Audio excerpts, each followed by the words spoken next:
সাভারে তেঁতুলছড়া ইউনিয়নের যাদুরচর ৬ নং ওয়ার্ডে তিনবারের সাবেক প্রধানমন্ত্রী ও বিএনপির চেয়ারপারসন বেগম খালেদা জিয়ার রুহের মাগফিরাত কামনায় দোয়া মাহফিল এবং শীতার্ত মানুষের মাঝে কম্বল বিতরণ অনুষ্ঠিত হয়েছে।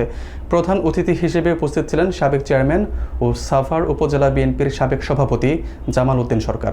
বিস্তারিত দেখুন জাকিরের প্রতিবেদনে।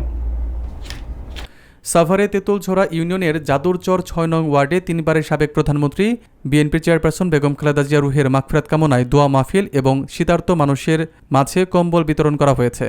অনুষ্ঠানের আয়োজন করেন ইউনিয়ন ৬ নং ওয়ার্ড বিএনপির সিনিয়র সহসভাপতি মোহাম্মদ ফারুক হোসেন এবং ঢাকা জেলা যুবদল নেতা ইয়াসিন সরকার শাওন। রোববার সকালে অনুষ্ঠিত এই দোয়া ও কম্বল বিতরণী অনুষ্ঠানে প্রধান অতিথি হিসেবে উপস্থিত ছিলেন তেঁতুলছড়া ইউনিয়ন পরিষদের সাবেক চেয়ারম্যান এবং সাভার উপজেলা বিএনপির সাবেক সভাপতি জামাল উদ্দিন সরকার।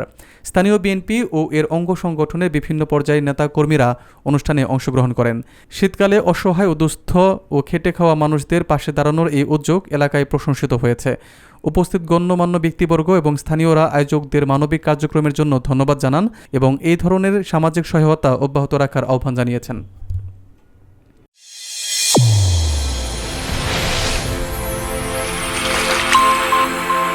চ্যানেল A1 হৃদয়ের স্পন্দন।